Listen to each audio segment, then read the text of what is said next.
about this a couple of years ago. Mm-hmm. I said the most marketable quarterback in football is Cam Newton. Mm-hmm. He's marketable.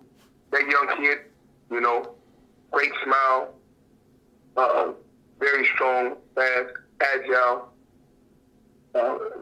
articulate extremely well. You know, he's extremely marketable.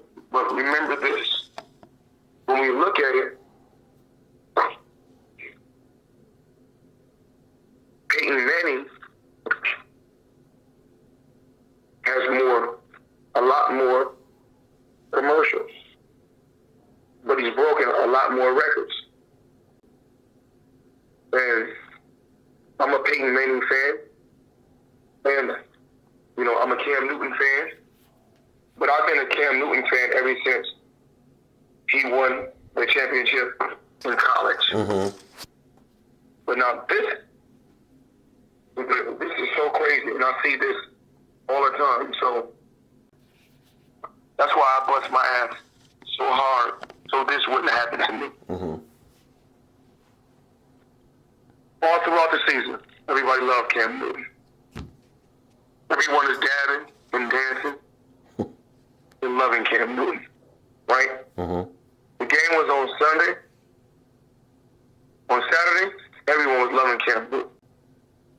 You know, as soon as the game was over on Sunday, nothing but negative things about Cam Newton.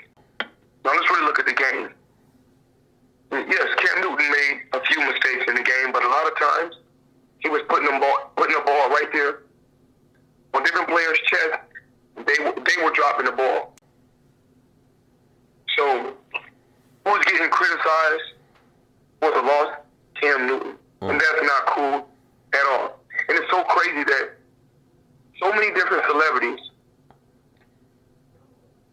since Cam Newton went to the NFL, you've never seen no celebrities hanging out with Cam Newton or really communicating with Cam Newton. All of a sudden, you know, he had I think his winning season was 16-1, 15-1 before he lost in the Super Bowl. Mm-hmm. But guess what? All season, you see so many people hanging around Cam Newton at the game with Cam Newton, going to different functions with Cam Newton. Well, you guys, you know, when Cam Newton first came to the NFL, and he wasn't winning. When he wasn't winning, all I'm saying is this: that did show your true colors. Even like with Isaiah Thomas, when Isaiah Thomas was the last pick in the NBA draft, I still was hanging out with him. He still would come to my gym. He still would hang with me at my home. And when I kept saying this is one of the best players, you know, in basketball, anytime a man can be 5'9", Mm-hmm. and average over 20 points, you have to be extremely tough. And all I have to say is this, you know, with the Cam Newton situation. You know, I want Cam Newton to continue to hold his head up high. And it's okay if he didn't want to talk. He's human. Sometimes it's best not to say anything. It's not going to say the right thing. If it's going to be something negative or something when you're going to get a lot of backlash, it's best you say, you know what, let me go home and rest and walk this off. You know, like I said before, you can't take away, you know, you can't discredit the Denver Broncos defense because, you know, like I said, Denver Broncos, they played their ass off. And they say defense wins championship. You know, sometimes that's true, sometimes it's not true. Because one thing we do know about the Splash Brothers and the Golden State Warriors, they outshoot you on offense. They outshoot you.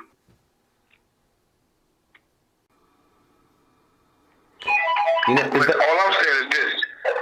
I've been a Cam Newton fan because I was betting on Cam Newton in college. And I always said I remarkable player and very marketable. But I know his story. When he was in college, they gave his father, a lot of slack. A very, very interesting story. But he beat all odds. He was destined to get to where he got to.